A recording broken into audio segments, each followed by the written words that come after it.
Amém.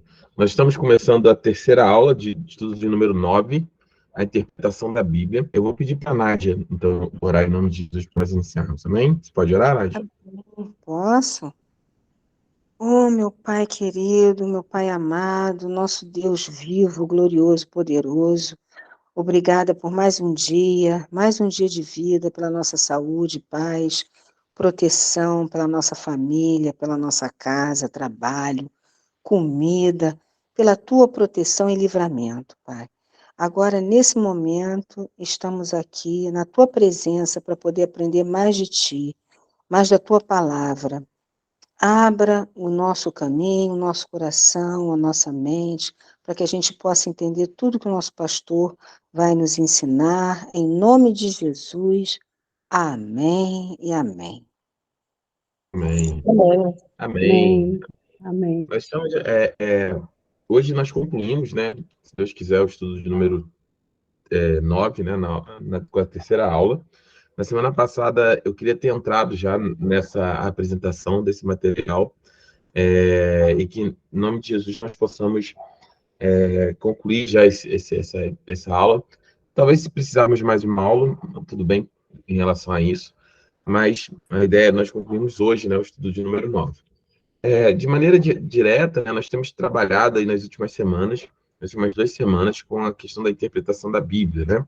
Temos falado sobre a importância, né, de nós conhecermos minimamente, né, a estrutura da Bíblia, para que a gente possa fazer uma exegese do texto mais correta, mais tranquila em relação àquilo que o texto bíblico está tratando, né? De maneira que, para fazer uma exegese correta, a gente precisa ter é, clara, vamos dizer assim, as regras, né? Ou minimamente algumas das principais regras em relação à interpretação do texto, né? Não podemos tratar textos diferentes de formas iguais, textos poéticos, com textos históricos, com textos das cartas, né? Das epístolas, enfim, cada texto tem sua característica. A interpretação desse texto também tem sua característica, devemos levar em consideração o autor, o momento onde ele foi inserido, né? Em que momento, né, da história ele está inserido, o que estava acontecendo, né, como pano de fundo ao seu redor. Isso é importantíssimo para que a gente tenha uma excelente interpretação, né, do ponto de vista do texto, e a partir daí a gente tenha uma construção de uma extração, de uma exegese do texto bastante clara a respeito do que está sendo dito no texto bíblico propriamente, né? Eu vou pedir um minuto a vocês, me dá um minuto, eu estou sem fone e eu vou pegar o fone, que está um barulho muito externo aqui, achei que daria para dar aula sem fone, mas não vai ser possível. Dá um minuto e já retorno, peraí, já volto.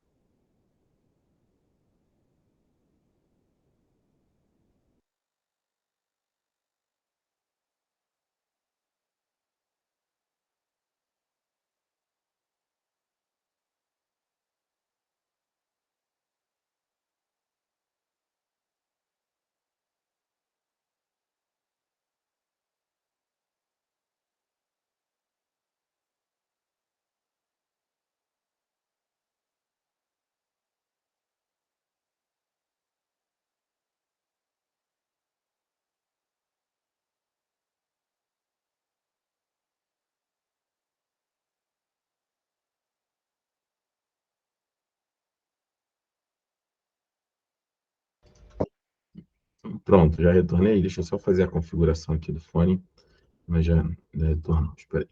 Tem um cachorrinho aqui que tá latindo e acaba atrapalhando. Pronto.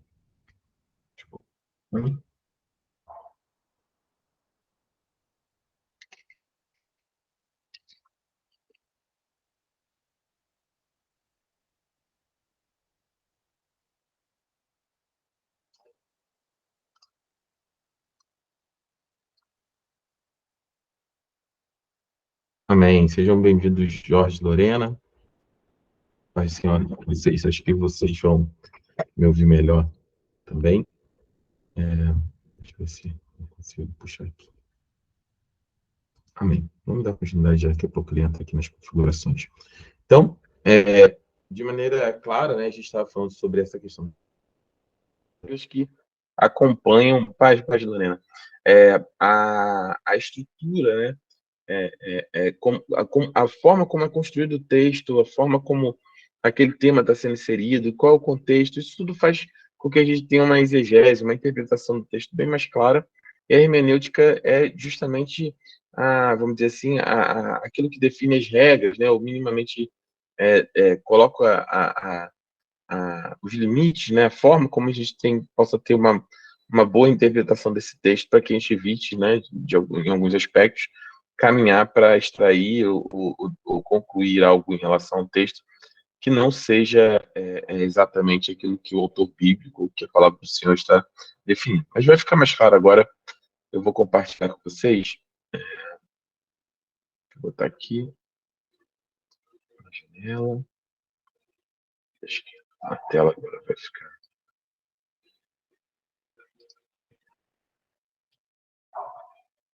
Acredito que vocês estão vendo agora a tela, né?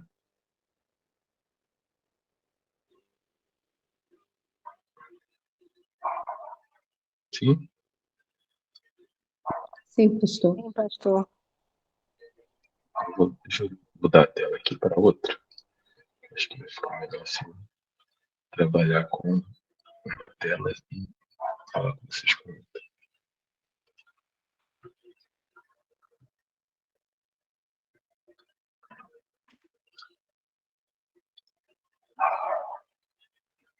Puxa, vocês para cá.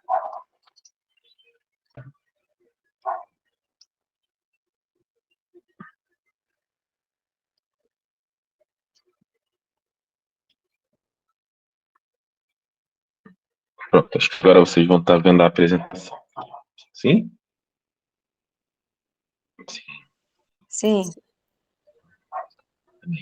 Então, a gente vai falar um pouquinho sobre a hermenêutica bíblica, né? O que constitui a hermenêutica bíblica ou o que a gente está falando quando a gente trata sobre a hermenêutica bíblica? Eu vou avançando aqui, a gente vai passando um pouquinho, né? Então, o que é hermenêutica? O que a gente trata como hermenêutica, né? Vamos começar colocando uma pergunta bastante pertinente, né? A interpretação é necessária? Realmente necessário a gente ter uma interpretação sobre aquilo que nós lemos? Essa é a primeira pergunta. Qual a opinião de vocês? Uma interpretação clara a respeito daquilo que nós estamos lendo, ela é realmente necessária? Ou simplesmente a gente pode pegar o texto e ter cada um ter uma inspiração ou uma visão sobre aquilo que o texto está dizendo, né? Qual é a opinião de vocês em relação a isso? Não, eu acho que sim. A interpretação é necessária, sim. Extremamente necessária. Uhum. Então, como é que a gente interpreta, né? O que é interpretação? Quando a gente fala de interpretar, o que a gente está dizendo com isso? Pastor, o que você está falando de interpretar um texto, interpretar algo? A gente interpreta coisas, sinais, textos, signos, né? Signos, o pessoal acha que signo tem só signo, tem a ver com o zodíaco, né? Não é sobre isso.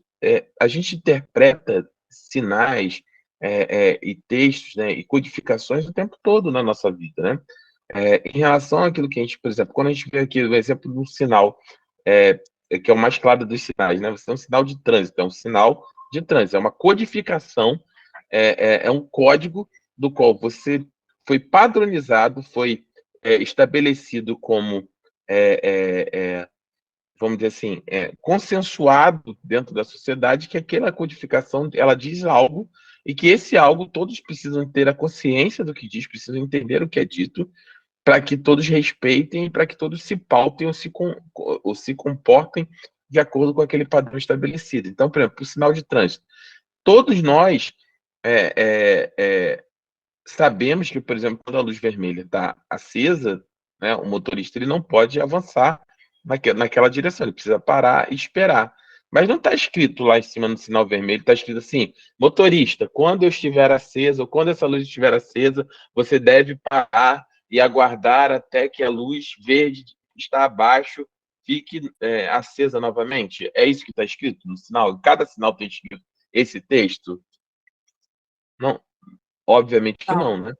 Não está escrito esse texto. O simples fato de você identificar que a luz está vermelha está consensuado, está pactuado dentro da nossa sociedade, dentro de um código, né, que é o código de trânsito, né, que aquilo claramente ele tem uma interpretação, e essa interpretação leva ao entendimento, esse entendimento leva a uma ação, e essa ação é respeitada por todos.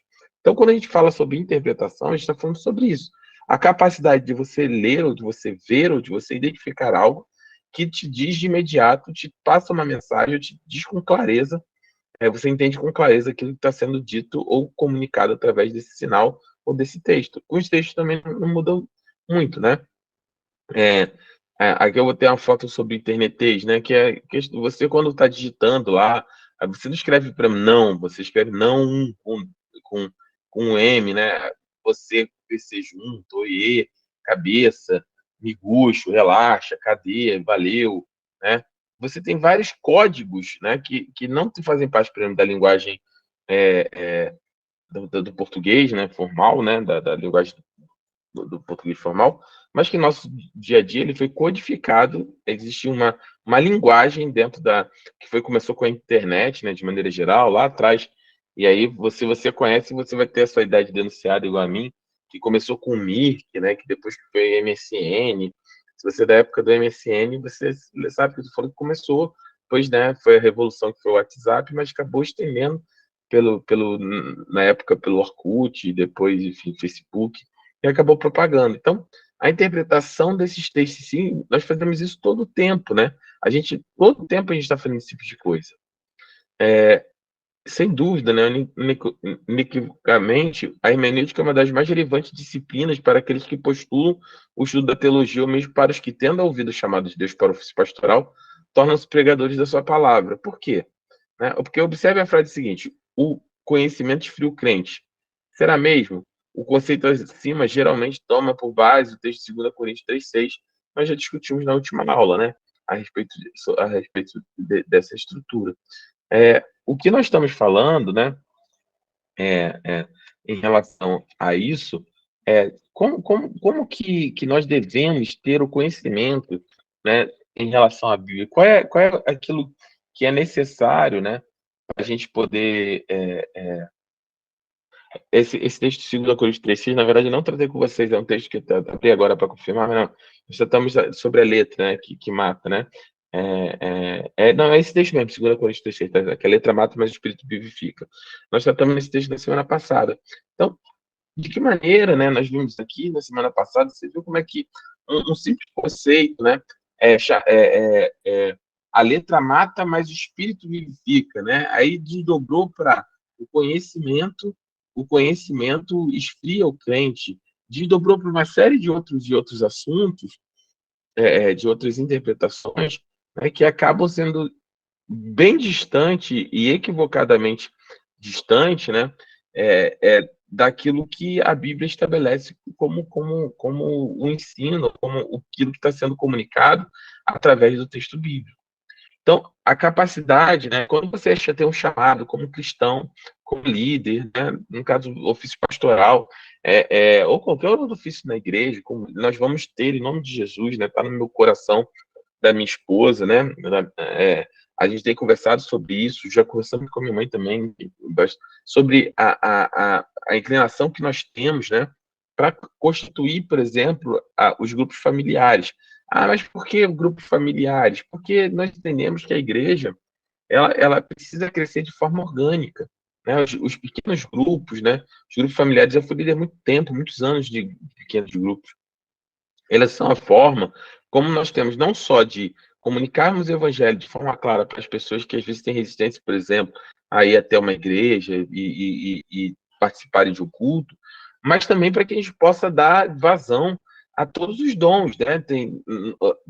A gente só tem um domingo na semana e um culto nesse domingo, por exemplo, podemos ter 2, 3, mas a verdade é que 2, 3, mesmo que sejam muitos, ainda são poucos diante de tudo aquilo que as pessoas têm de dons. Então, tem pessoas que têm a necessidade de ensinar, porque tem o chamado para mestre, tem pessoas que têm a necessidade de evangelizar, porque tem o chamado para evangelista, tem pessoas que têm desejo de louvar, né? Então, nos pequenos grupos, a igreja acontece de forma micro também. né? Aquele que está à frente, liderando um pequeno grupo, tem a oportunidade de fazer uma palavra, né? O irmão que tem louvor, trazer o louvor. Mas nós precisamos estar preparados, né? Enquanto líderes, por exemplo, enquanto pessoas chamadas para o reino para exercer alguma atividade, a termos essa capacidade de interpretação bíblica. E a hermenêutica é um bom caminho para isso, né? De nós termos essa clareza do texto. Lembre-se sempre que eu falo sobre isso, né? Quando nós lançamos, perdão, o vídeo do ministério, né? Eu vou até pedir uma coisa que a esposa está assistindo, para trazer a minha caneca do Ministério do Deuteronômio, né? Eu vou tomar água na caneca do Ministério, porque a gente está muito chique com a caneca. Esposa, se estiver ouvindo, se puder trazer, por favor, eu te agradeço.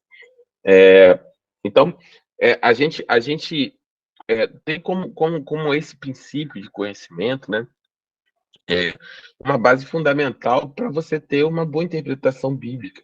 Não é que isso, quem não conhece, quem não tem hermenêutica, não pode ler a Bíblia, está restrito. Não, não é isso. Não é sobre isso que nós obrigado, esposa.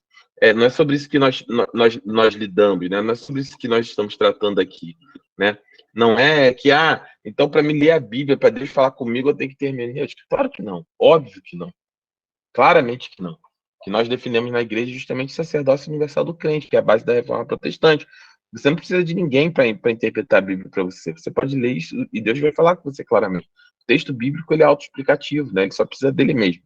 Mas quando você tem essas ferramentas que te ajudam, né, a interpretação dessa estrutura, a entender melhor, com certeza você tem capacidade de fazer uma exegese, uma interpretação do texto muito mais profunda, talvez que sem esse conhecimento, né? Óbvio que Deus pode revelar, óbvio que Deus vai falar, mas na grande maioria do tempo, o que nós vemos não é uma experiência de revelação profunda, mas sim de um caminhar para ensinos equívocos, como nós vimos aqui em 2 Coríntios 3,6, sobre a letra que mata.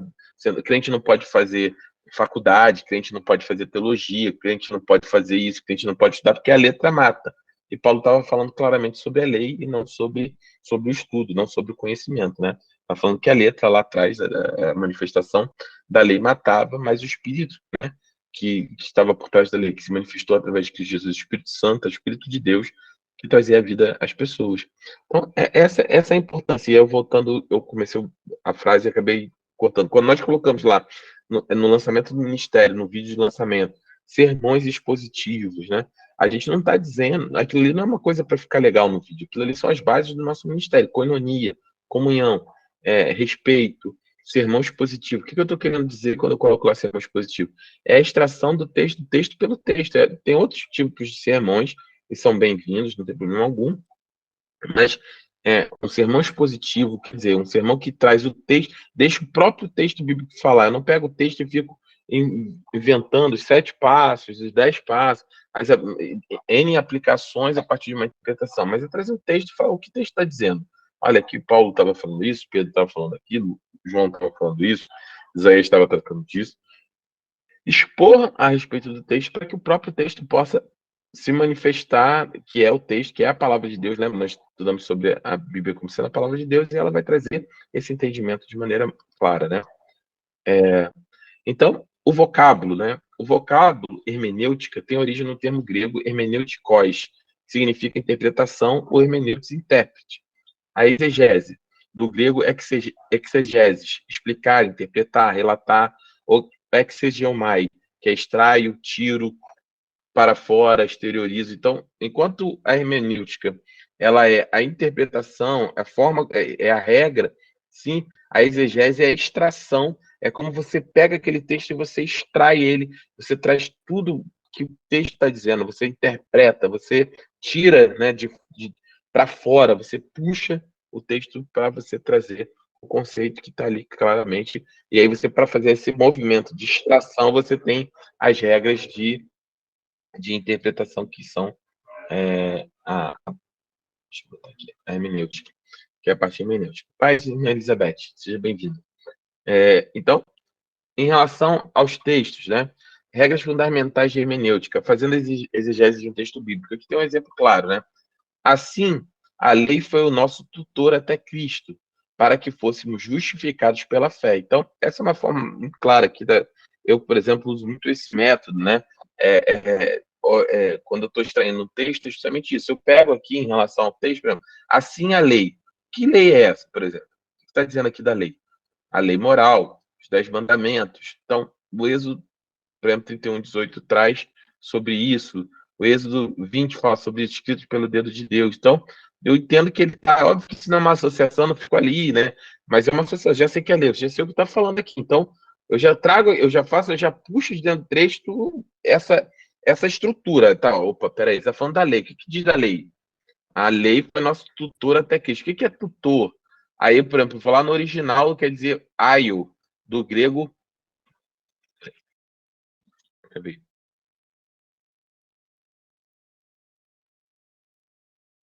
Aio, do grego paidagogos, que significa instrutor ou professor de criança, que é a mesma origem de pedagogo, de pedagogia, de ensino, né? Aqui a gente está trazendo o texto. Então, ele está falando assim, a lei foi o tutor, a lei fez esse papel de instrução, né? A lei fez esse papel de pedagogo, né? Que ele significa um instrutor, um professor, né? Como fosse para criança, né? Até quando a lei vigorou como esse instrutor? Até Cristo.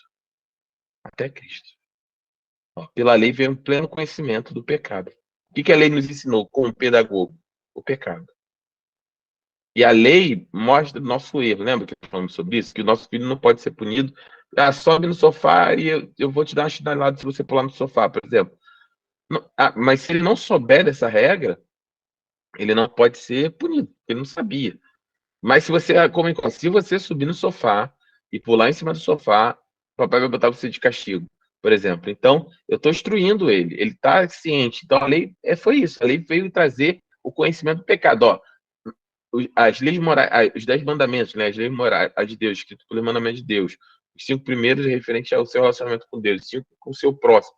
Toda essa estrutura, a lei veio trazer essa instrução, ela vem ensinar aquilo que Deus estava claramente comunicando como sendo seu padrão de santidade. E aí, a lei, foi nosso instrutor até Cristo, para que fôssemos justificados pela fé. Então, a lei foi até Cristo com uma finalidade, para que fôssemos justificados pela fé. Por quê? Ninguém será justificado diante dele por obras da lei. É impossível. Então, ela só pôde ser até Cristo, para que a gente fosse justificado, a justiça pela fé fosse realizada.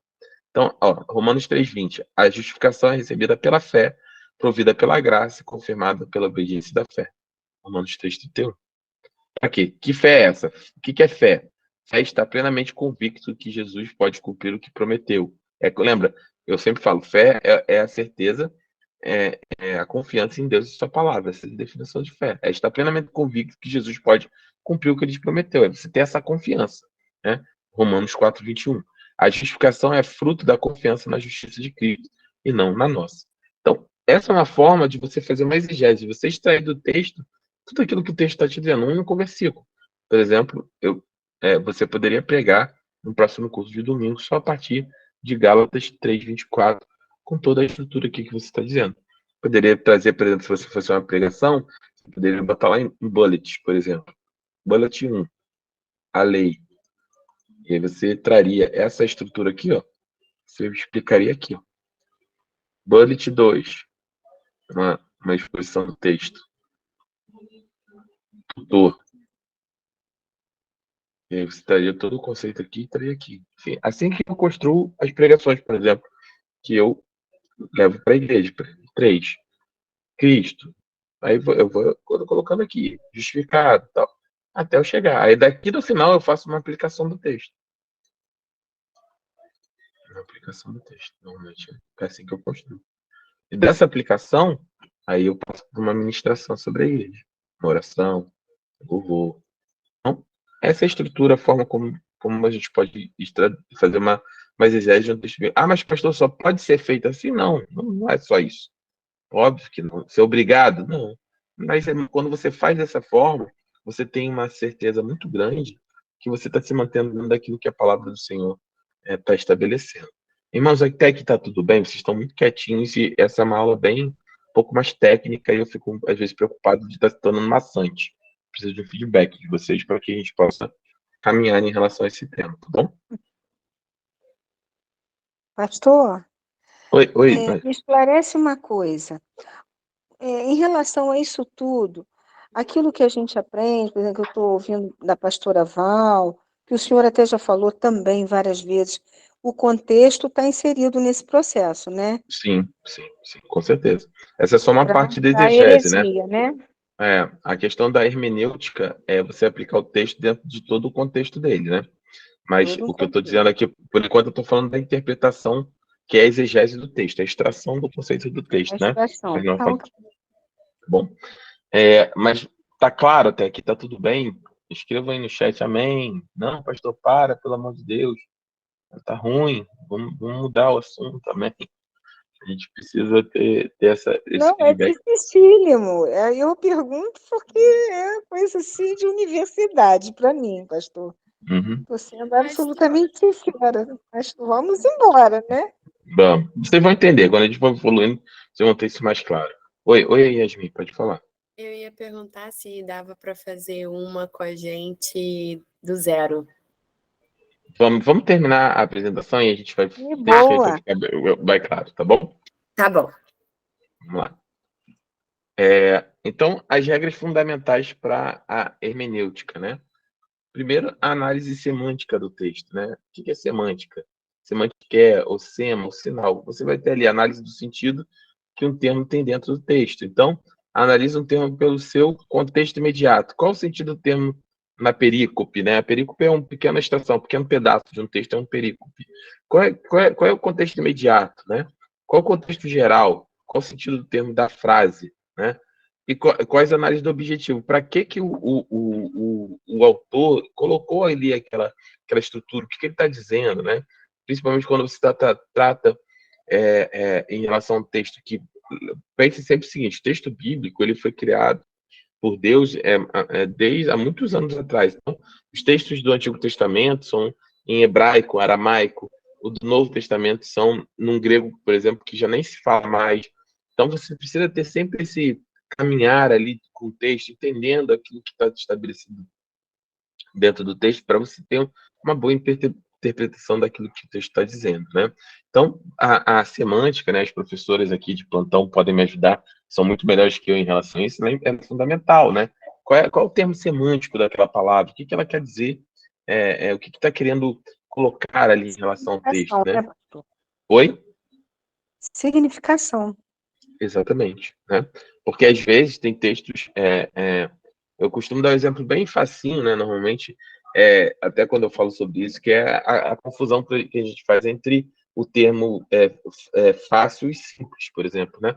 Até sempre já falei isso em algumas pregações, né? A gente fala assim, a vida com Cristo, a vida do Evangelho, ela é simples. Mas o fato de ser simples não significa ser fácil. São termos bastante próximos, né? Mas com uma semântica totalmente diferente, né? Uma tarefa simples não necessariamente ela é fácil, né? Posso falar para você, o que eu quero? Nádia, eu quero que você suba aquela montanha até o final. A tarefa é simples, é subir e ir lá até o final, no pico da montanha. Mas ela é fácil? Não é fácil. Você tem desafios para executar essa tarefa. Então, essa é a importância de a gente ter essa colocação. Então, perícope é um termo grego que significa cortar ao redor, né? Que é usado pelos estudiosos para se referir às unidades no sentido curto de texto da Bíblia, são geralmente maiores que as divisões dos próprios versículos, né? Uma perícope é normalmente o equivalente a uma divisão da parágrafo da Bíblia Sagrada, é você quebrar em pequenos pedaços, né? Ou extrair pequenos pedaços em relação ao texto. Vou avançando aqui, a gente vai chegar. Ó. A análise morfossintática, né, a morfologia do texto. Em linguística, a morfologia é o estudo da estrutura, né, da formação e da classificação da palavra. Né?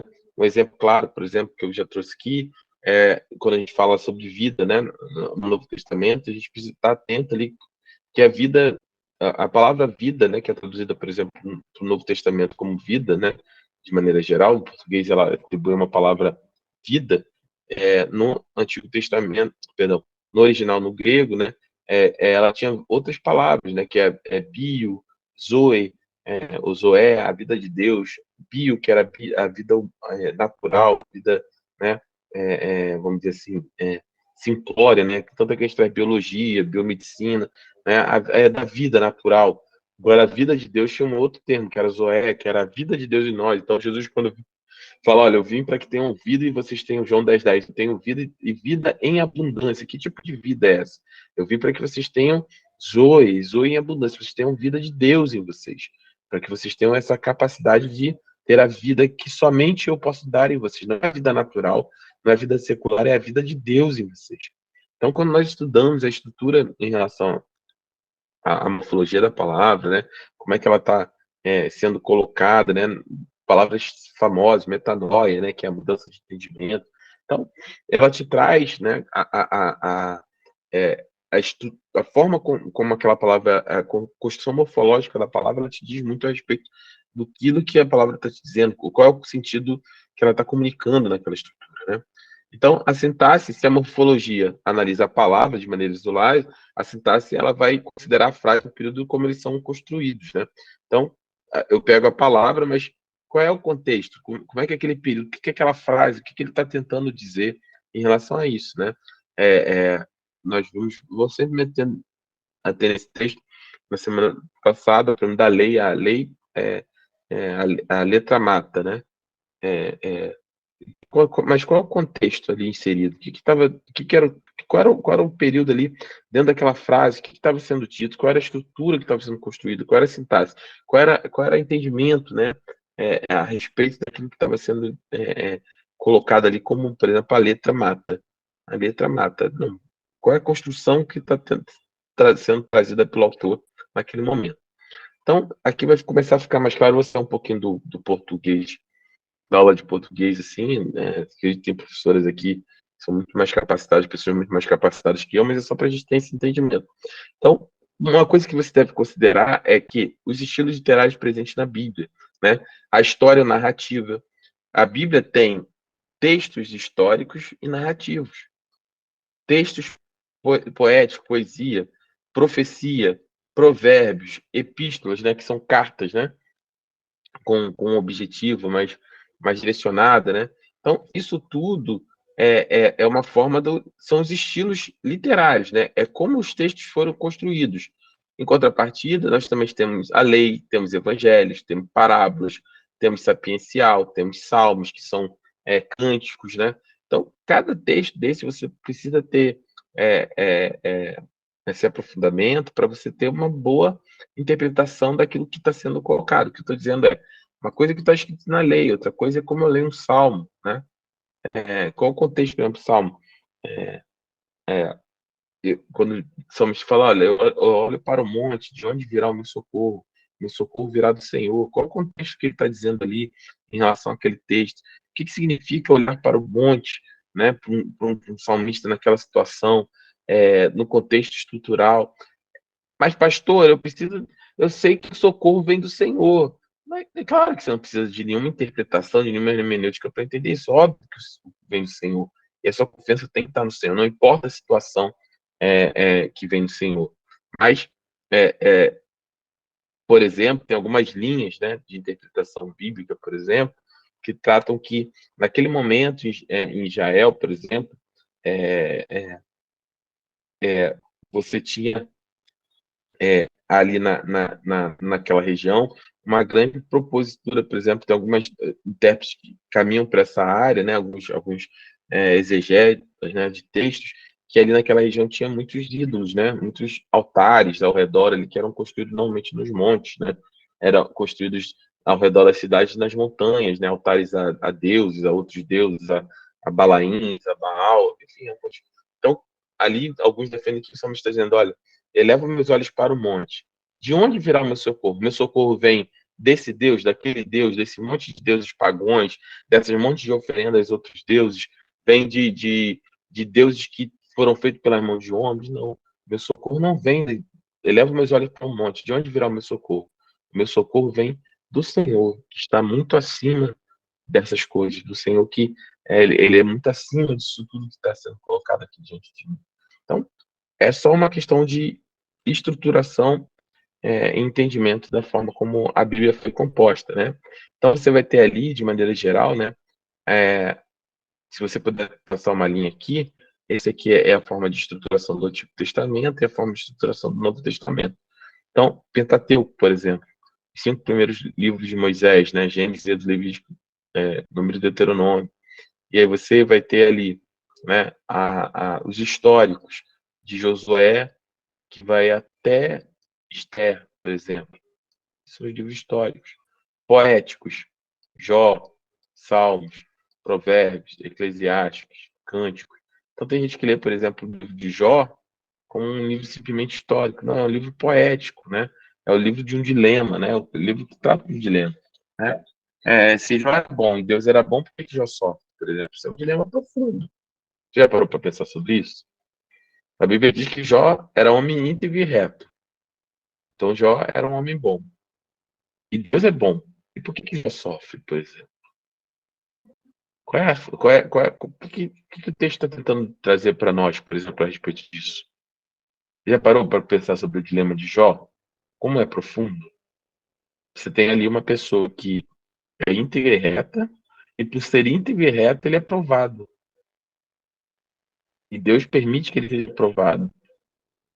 Então, qual a conclusão? Que Deus, Jó era bom, Jó era íntegro e reto, e Deus era bom, mesmo assim Jó foi provado. Então, não é algo, por exemplo, que nós trazemos hoje para a igreja evangélica de maneira geral, que é, com certeza, muito contrário a tudo que a gente ouve no púlpito. No púlpito, da grande maioria, se você está passando por alguma provação, se você está passando por alguma luta, é porque tem demônio. É óbvio que tem batalhas espirituais, guerras espirituais que nós vamos travar, né? A Bíblia fala sobre isso, que a nossa luta são contra potestades e principados do ar. Então, é óbvio mas estou dizendo o evangelho que é pregado hoje, Jó, é um livro que não tem muito sentido. Porque se alguém perde tudo, se alguém morre os filhos, se alguém ficar doente, se alguém ficar tudo aquilo que acontece com Jó hoje, porque não tem vida com Deus, está em pecado, com certeza. É o mesmo comportamento que os amigos de Jó tiveram em relação a ele. Sim ou não? Né? Sim. É o mesmo comportamento. É impressionante como a teologia que é construída é justamente daquilo que o livro de Jó vem totalmente contrário. Dizer, olha, os amigos dele estavam totalmente equivocados. Que os amigos deles acusavam, não, Jó, você tem pecado, Deus é bom. Não, Deus era bom e Jó era um amigo íntegro e reto. Então, pessoas boas, pessoas íntegras e retas são provadas.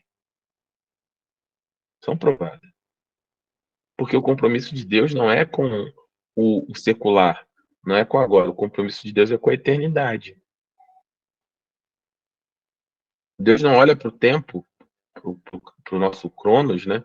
Da mesma maneira que nós olhamos. Deus ele é eterno, ele olha de eternidade em eternidade. Deus tem outros propósitos em relação a isso. E Deus não está preso obrigatoriamente com esse tempo. Deus tem o tempo dele sobre todas as coisas. Então você tem ali profetas maiores, por exemplo. Uma pergunta aqui que não quer calar. Você já ouviu? Primeira pergunta para ficar mais dinâmica, você já ouviu esse termo, profetas maiores e profetas menores? Já, pastor? Já. Não. Já sim ou não? Gente, não tem Sim. só já na aula, não. Coloca aí no chat se você está sem Não. microfone, vamos participar. Não, né? Não. Já É, ouvi. já ouvi. Então, profetas maiores e profetas menores é uma divisão bíblica. Então, tem lá, Pentateuco, histórico, poéticos, profetas maiores e profetas menores, tá? Isso até é uma forma também de você achar na Bíblia, né? Quando fala assim, vamos ler lá o profeta Ageu, aí tem gente que fica lá procurando lá em Gênesis. Não, você já sabe que você tem que avançar em direção ao final do Antigo Testamento, porque ele é um profeta menor. Por que é menores e maiores? Tem a ver que Isaías foi um profeta maior do que o profeta Oséias? Você acha que sim ou que não? Que Jeremias foi um profeta maior do que Naum? Sim, não, não, sim, Não. não. Alguém acha que sim? Isaías foi um profeta messiânico, né? Ele profetizou a respeito de Jesus, do Cristo, sobre a virgem que Miqueias conceberia. também, né, pastor? É, Miqueias também foi menor? Não sei, acho que foi, né? foi menor, tá aqui, ó. Miqueias está aqui, menor. O termo menor ou maior não tem nada a ver com a importância do profeta, tem a ver com o tamanho do texto. É só isso. Não é nada mais do que isso, é só o tamanho do texto, né? Conforme Eles foram classificados, é uma forma. Tá vendo que tem uma estante aqui? É como a Bíblia, lembra que nós estudamos isso lá atrás? A Bíblia é um biblion, é uma pequena biblioteca. Então, uma Bíblia foi organizada, é só isso. Da forma como a Bíblia foi. A Bíblia não tem um compromisso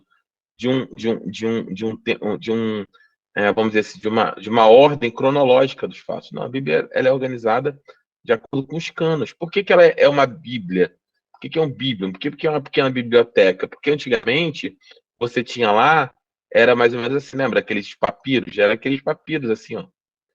Os textos eram feitos em papiro e ficavam lá na biblioteca, lá, ó, das sinagogas, aquele monte de papiro lá do profeta, aquele monte de. Eu estou dizendo, você olhando de frente, né? O papiro seria mais ou menos aqueles, aqueles rolos, né, de papel assim, mais ou menos, né? E aí você olhando de frente ficava lá, e aí pegava lá o papiro, então eles tinham que organizar essa estrutura de alguma forma. Foi organizado assim, por exemplo, como uma pequena biblioteca. Então, dentro da biblioteca tem vários livros. E esses livros estão estruturados dessa forma que a gente está vendo aqui. Já no Novo Testamento, com evangelhos históricos, por exemplo, que é o livro de Atos, olha, quanto lá no Antigo a gente tem diversos livros históricos, no Novo Testamento a gente só tem um. Atos, evangelhos, cartas ou epístolas de Paulo, um autor. Ó, Paulo escreveu a grande maioria do Novo Testamento. Outras cartas. Então você tem lá Hebreus, Tiago, Pedro, segunda Pedro, primeiro, segundo, terceiro João, Judas e um livro profético. Olha aqui quantos profetas a gente tem aqui, ó, no Antigo, né? No Novo Testamento a gente só tem um único texto. Então, um livro profético, um livro de profecia, ele tem uma destinação que é diferente, por exemplo, de um livro histórico, que é diferente de um evangelho, por exemplo. São textos com funções diferentes. A mesma coisa que não é bem isso, todos eles foram inspirados por Deus, são a palavra de Deus viva, mas é mais ou menos assim. É como se fosse o mesmo autor, né? Mal comparando, você não pega um livro de culinária para consertar um carro, você pega. Cada texto tem uma função, cada texto tem uma forma de leitura, de como é que você tem que enxergar, qual é o contexto daquilo que está sendo dito. Isso é importantíssimo em relação à parte da interpretação. Então, análise histórica geográfica, porque na Bíblia encontramos tantas vezes a água sendo usada como símbolo da verdade espirituais. Roma, por exemplo, é uma cidade ou uma igreja. Então, qual é o contexto, né, em relação a essa estrutura, né? Por que a água é tão importante nessa estrutura, né? Aí você tem que ir lá fazer, por exemplo, qual é o primeiro. Quando você fala em água na Bíblia, qual a primeira grande coisa de água que vem na sua cabeça, por exemplo? Sobre água. Batismo. Batismo, Dilúvio. dilúvio. As duas coisas. Então vamos lá. Vou botar aqui dilúvio e batismo, certo? Batismo. Mais alguma coisa ligada à água? Mar Vermelho, que Mar Moisés Vermelho, viu. certo? Não é isso? Legal. Então, vamos lá. Dilúvio, batismo e Mar Vermelho. O que essas coisas têm a ver ou não têm a ver uma com a outra? Tem a ver?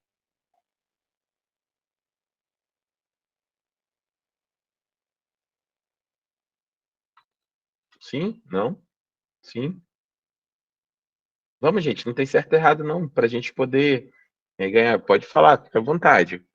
Acho que o dilúvio e o Mar Vermelho, acho que tem alguma conexão maior, assim. Tá. Então, vamos lá. Eu vou colocar aqui, então, só para a gente entender. Dilúvio, certo? O que você pensa quando você pensa em dilúvio, por exemplo? Vou começar a ajudar. Você pensa em juízo de Deus, por exemplo? Sim, Juízo? Legal. Mais o quê? Me diz outra palavra que você pensa. Fim do mundo. Fim. Ok. Fim. Do mundo, beleza. Eu posso falar aqui em morte? pode. Posso? Morte. Quando eu penso em dilúvio, o que vem também? Arca, não é isso? Isso. Arca. Tá. Quando eu falo em arca e penso que a porta fechou, eu posso falar em perda de oportunidade?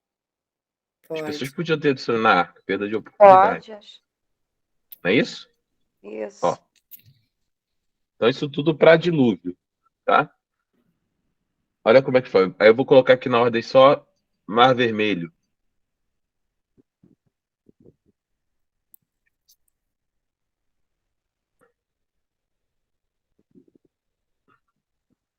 Eu posso falar de quê quando eu penso no Mar Vermelho? Assim como o Moisés, dilúvio, a separação? Oi? Salvação. Salvação. Oi, Maria Elizabeth, pode falar. Fica à vontade. Assim como o dilúvio, separação? Separação. Me lembrou da parte ao qual o Senhor pegou um animal de cada, também foi a família de Noé. Aí me lembrou de separação, de trazer os Separação. seus. Aqui, então, eu vou botar aqui, família de Noé, por exemplo, né? Daqui sim. Mas o que a gente lembra? Eu posso falar em morte aqui também? Morte. Os egípcios Sim. morreram, Sim. certo? Juízo. Né? Juízo. Legal. Juízo de Deus sobre egípcios. Legal. Pronto. Agora vamos avançar aqui para batismo.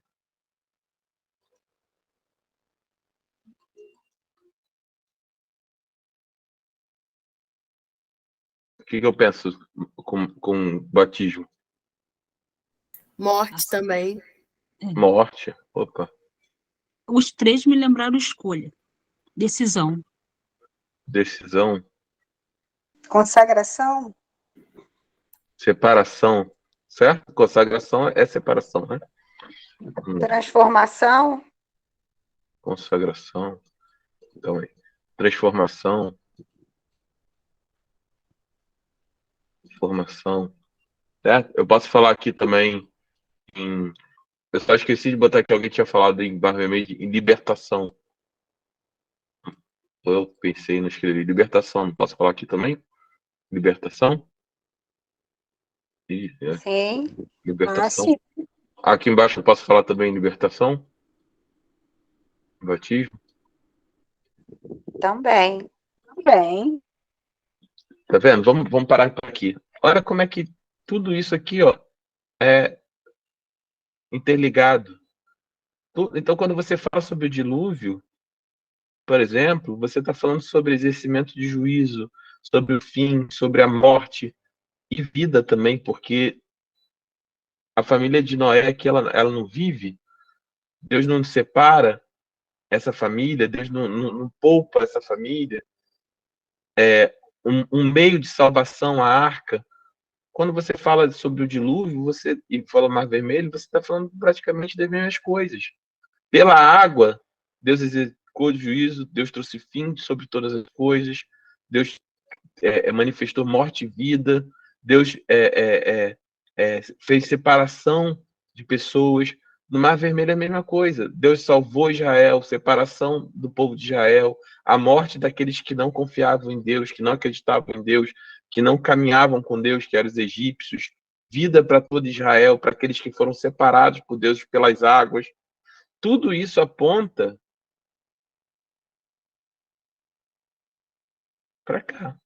Lembra que eu falei que o Antigo Testamento ele é uma revelação gradativa até chegar em Cristo? Tudo aponta para ele. E o Novo Testamento vai falar sobre ele, sobre salvação,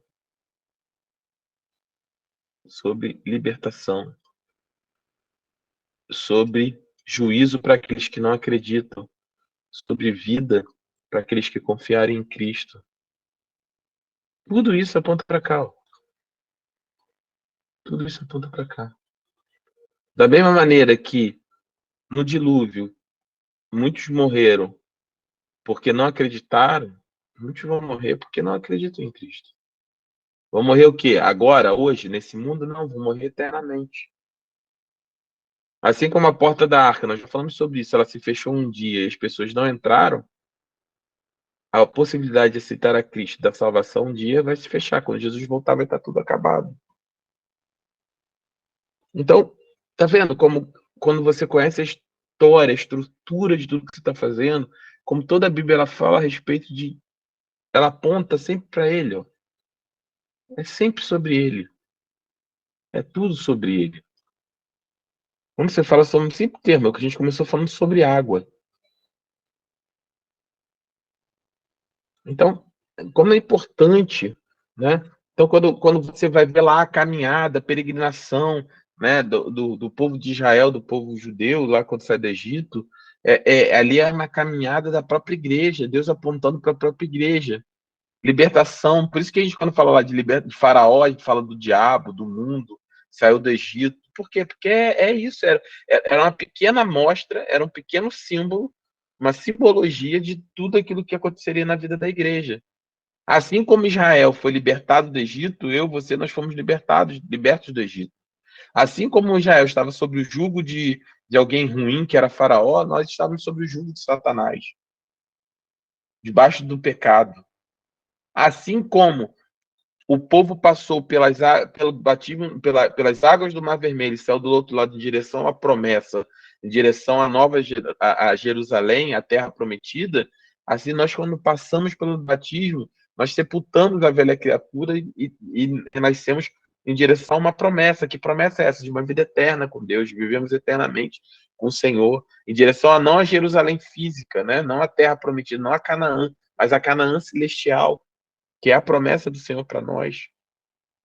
Assim como o povo de Israel ficou naquele processo de já, mas ainda não, eles já eram donos da promessa, mas ainda não, eles viviam a promessa, mas ainda não, nós também, o deserto é mais ou menos o que nós vivemos hoje na igreja.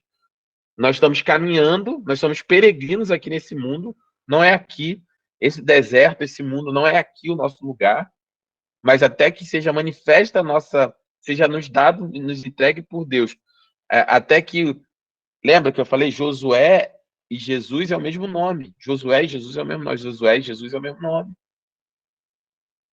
até que o nosso Josué nos conduza, assim como Josué do povo judeu conduziu eles em direção à terra prometida, para aquilo que Deus tinha separado, para vencer as batalhas e eles pudessem alcançar a promessa.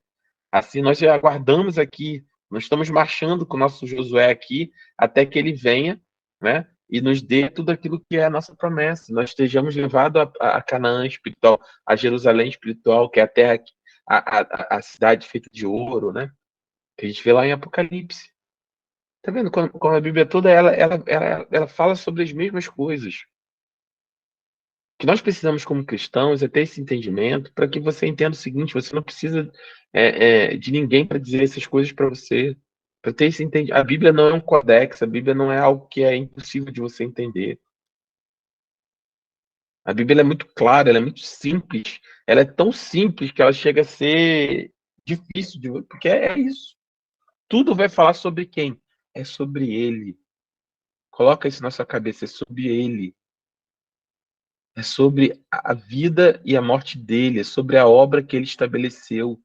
Ele é o nosso, ele é o nosso Moisés, ele é o nosso libertador, ele é o nosso Josué, o nosso capitão, o nosso general de guerra que vai nos conduzir à promessa. É ele. Ele é nosso rei Davi perfeito, no qual não há erros e que vai reinar eternamente. Ele é a raiz de Davi, o leão da tribo de Judá. É tudo sobre Jesus. Sempre foi sobre Jesus e sempre será sobre ele. E aí, quando você começa a ter esse entendimento, então Roma era uma cidade, era uma igreja, não, eram os dois, né? Tinha uma igreja em Roma, carta aos Romanos, aos irmãos de Roma, mas era uma cidade também, a principal. Então, cada um dos textos bíblicos foi escrito dentro de um ambiente cultural concreto, de uma situação concreta. A gente precisa só começar a estudar, a nos dedicarmos, a meditarmos na palavra, a entendermos, né? A nos, no bom sentido, nos especializarmos naquilo que é a nossa regra de fé. Meditar de noite sobre a palavra do Senhor. Então, a análise geográfica, né? Compreender um pouquinho da história, né? Quem dominava o mundo era César ou era Deus? Na época de Jesus. César tinha poder sobre a igreja? Sim ou não? Ou era Deus que permitiu? Porque a igreja foi perseguida, mas era propósito de Deus essa perseguição ou era vontade de César? Quem estava no controle? Pessoas foram comidas por leões. É Deus que permitiu? É Deus que não permitiu? O mundo nunca esteve sob o controle de César. Nunca foi, sempre foi o plano de Deus. Sempre Deus estabeleceu. É tudo sobre Ele. É tudo sobre a obra dele. A igreja foi perseguida em Jerusalém. Por quê que Deus permite essa perseguição? Porque lembra, nós seríamos testemunha de Jerusalém, Samaria, Judéia, até os confins, Judéia, Samaria, até os confins da terra. E aí, quando vem lá, Atos dos Apóstolos, lá, Jesus ascende aos céus, né? Tá lá os apóstolos lá no início. Aí Jesus aqui, ó, ascende aos céus, é levado aos céus. Aí ele fala, olha, Jesus está subindo. Aí ele fala, fica em Jerusalém até que, é o texto, a sintaxe do texto, até que, o que significa até que? Eu vou ter paciência, olha, eu vou aturar isso até que a minha paciência vai esgotar. É um limite. Momento. Tinha um limite, era até que sejais revestidos de poder. Então vamos fazer a análise desse texto lá, por exemplo. Quem queria fazer análise? Não é isso? Ficar em Jerusalém até que do alto vocês sejam revestidos de poder.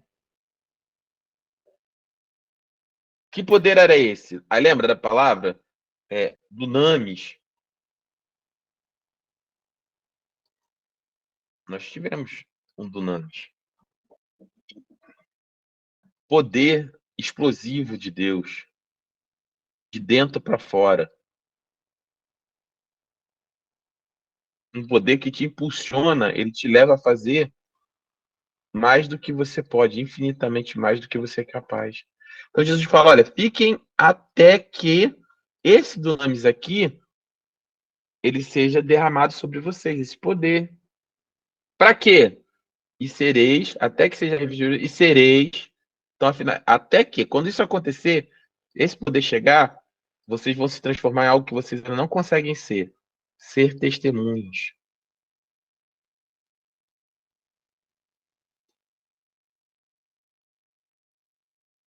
Testemunha. Certo? Ser testemunha. Ser testemunha de quê? O que eles deveriam se testemunhar? Diz para mim.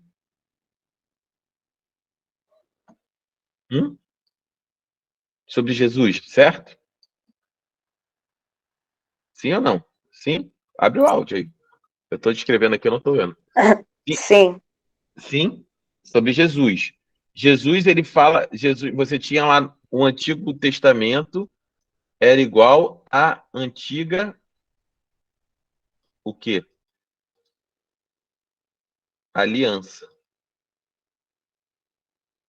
Um testamento. Jesus veio estabelecer um novo testamento, ou uma nova aliança. Aliança.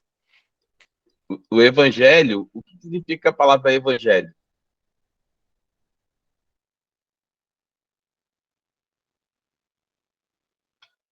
Isso é importante. Você é evangélico. O que significa evangelho? Boas novas? Boas novas, certo? Sim. Qual é a boa nova? Quais são as boas notícias que nós estamos colocando? Quais são as boas notícias que nós estamos dando? Salvação. Salvação em Cristo Jesus. Salvação, vida, não morte, lembra? E o que causa... Falamos do texto de 2 Coríntios. O que causava a morte? A lei, a letra, mata.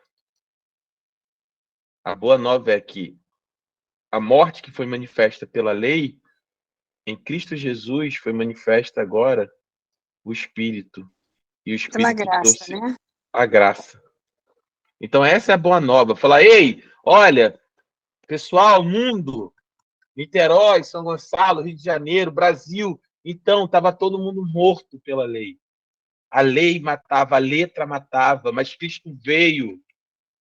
Você tem vida agora em Cristo Jesus, de maneira que aquilo que estava morto em você e em mim, a gente estava morto nos nossos pecados, nas nossas iniquidades, nas nossas transgressões. Ele tomou o nosso lugar na cruz e agora a gente tem vida. A gente tem vida, a gente tem Zoe, vida de Deus em nós. E nós precisamos testemunhar, dar essa boa notícia para o mundo. Jesus veio, Jesus entrou, ele substituiu a nós na cruz do Calvário, aquilo que era o salário do pecado, que era a morte, que cabia a nós receber, ele recebeu o nosso lugar. Essa é a boa nova, é testemunhar sobre isso. Vocês precisam ficar em Jerusalém até que vocês sejam cheios do poder para serem as minhas testemunhas. Palavra testemunha, importante aqui, Yasmin. O que testemunha faz? Qual é o papel da testemunha? Fala aí para mim. Vamos falar aqui, testemunha. Vamos abrir o termo testemunha. Confirmação. Confirmação. Confirmação de quê? De um Confirma... ato?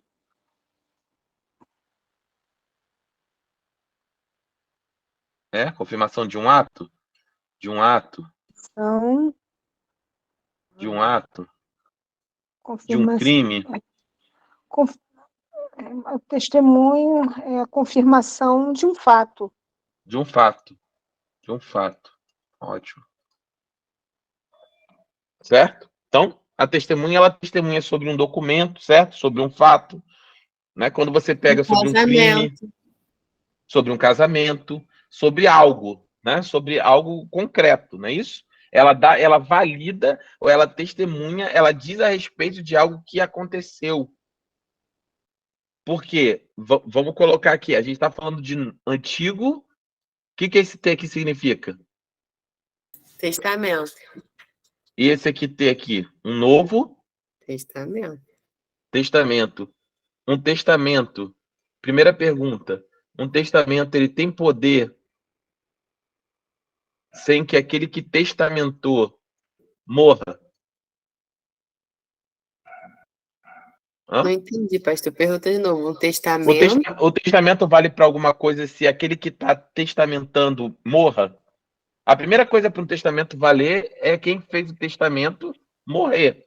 Isso. Não é isso? Então, para que um testamento seja manifesto, quem está prometendo, que é o dono dos bens, que é o dono daquilo que está sendo testamentado, está sendo colocado no testamento, ele precisa o quê? Qual é a primeira regra para um testamento passar a valer? Ele tem que morrer. Que ele morra. Que ele morra.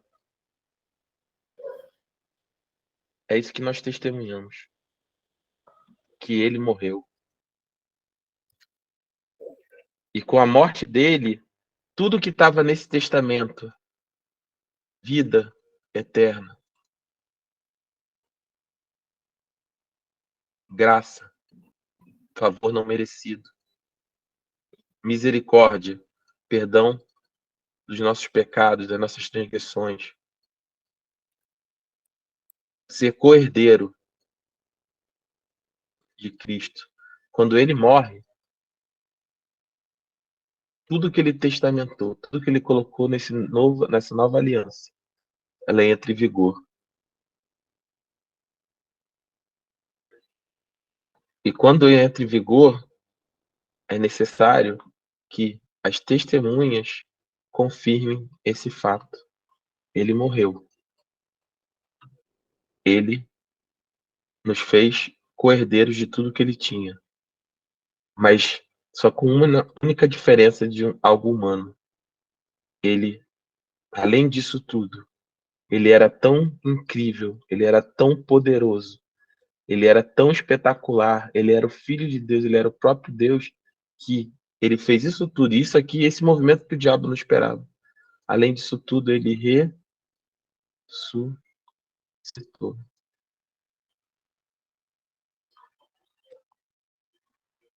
E o que isso nos garante? Que se ele foi, por isso que ele passa de unigênito, desculpa a letra, tá, irmãos? Jesus passa de unigênito, e a Bíblia vai chamar ele agora de primogênito da salvação.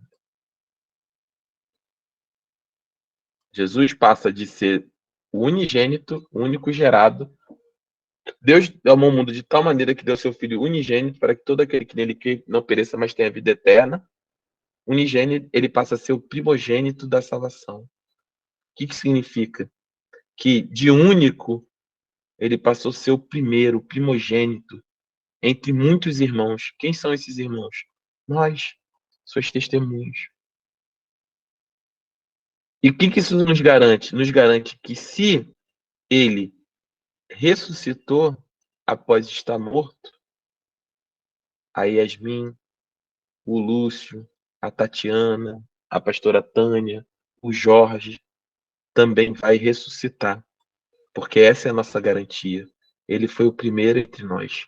Ele foi o primeiro a vencer a morte. E a vitória dele sobre a morte abriu um novo e vivo caminho de volta para Deus. De maneira que ele foi o primeiro. A morte nos separava, mas ele rompeu a morte. Jesus foi o primeiro a vencer a morte e viver eternamente e voltar para Deus. Ele é o primeiro da salvação, o primogênito da salvação. Depois dele vai vir aqui Amadíris, Fernanda, Márcia, Lorena, Lúcio.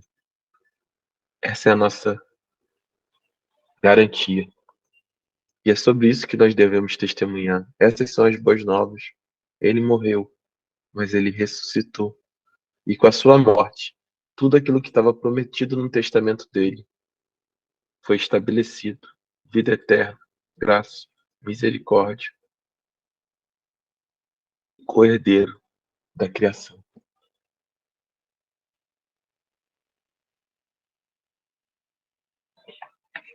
Essa é por isso que nós precisamos, a importância de nós termos uma exegese clara do texto. Olha quanta coisa a gente tirou de um único versículo, por exemplo, de um único texto de Atos 1, por exemplo. Como a Bíblia é poderosa para comunicar através dessas palavras, testemunho, boas novas, evangelho, testamento, aliança, testemunho, que já falei, unigênito, primogênito, poder, dunamis. Comunicar para nós, olha quanta coisa poderosa, quanta coisa importante para a construção do nosso caráter cristão. Até que ele venha, até que, perdão, sejais revestidos de poder. E aí, para concluir, César não tinha poder. Os judeus não tinham poder sobre a igreja, ninguém tinha, mas Deus deixou, porque quando Deus derrama o poder, o que a igreja faz? Opa, tá gostosinho, eu vou ficar aqui em Jerusalém, não vou para lugar nenhum. Aí Deus permite o quê? Uma perseguição, que é o que você vai ver no livro de Atos. Uma perseguição da igreja, porque era necessário. A igreja, ela estava em Jerusalém. Certo? Foram revestidos de poder. Ficou todo mundo aqui, ó. Não, vamos ficar aqui no Ministério Deuteronômio, aqui em Jerusalém. Tá tão legal, o nosso café, tem uma benção, nossas canecas. Eles deviam pensar assim, né? Nosso louvor, nosso luau aqui, ó. Ó, a gente aqui, ó, no Ministério Deuteronômio, ó. Ó, tamo aqui, ó. Ó. Mas Jesus falou, olha, não foi para isso que eu revesti vocês de poder. Foi para que vocês sejam minha testemunha. Na Judéia, Tem um avivamento, né, pastor? na Samaria, exatamente. E até os confins da terra. Foi para isso que vocês receberam o poder, para anunciar para outras Nádias, para anunciar para outras Lorenas, para anunciar para outras Elizabeth, para anunciar para outros Gabriéis, que eles podem também ser co-herdeiros de tudo aquilo que Jesus conquistou na cruz através dessa morte. E nós somos testemunhas disso. Muito forte mesmo, pastor. Olha, Esse é o papel da igreja. esse é o papel de tudo que nós estamos fazendo. Qual é a razão histórica para do conflito samaritano e judeus? Isso que eu já falei, né? Eles foram divididos, lembra que eu falo divisão do reino do norte e do sul? Eu posso tocar em outro momento. Mas é por isso que nós precisamos conhecer tudo aquilo que nós cremos, conhecer de maneira aprofundada. Não é para ser doutores da lei, não é para ser teólogos, não é para ficar elucubrando sobre teorias, não é sobre isso. É sobre a gente conhecer que a Bíblia é muito poderosa para nos revelar tudo isso. Amém? Vou parar por aqui a aula, já estamos bastante avançados aí em tempo. Na semana que vem a gente continua em relação a isso. Espero que vocês tenham gostado, espero que vocês estejam gostando. Essa aqui é uma aula mais densa, assim, justa técnico, né? Mas eu acho que é importantíssimo para a gente poder caminhar. Tá bom? Vamos orar, então, em nome de Jesus. Amém? Amém, pastor. Amém, amém, amém. Agora eu estou vendo aqui a Irmã diz aleluia. Lorena, pois falamos que a sabedoria do Senhor é infinita e insondável, exatamente. Forte pastor, amém. Pastora Tânia, a Márcia botou maravilhosa, obrigado. Admirável, Lorena, amém, amém. Glória a Deus por isso. Tá, vamos orar em nome de Jesus para nós encerrarmos a aula. Eu não sei, a Madile está com o microfone aberto. Madile, você pode orar para nós encerrarmos a aula? Não sei se você pode.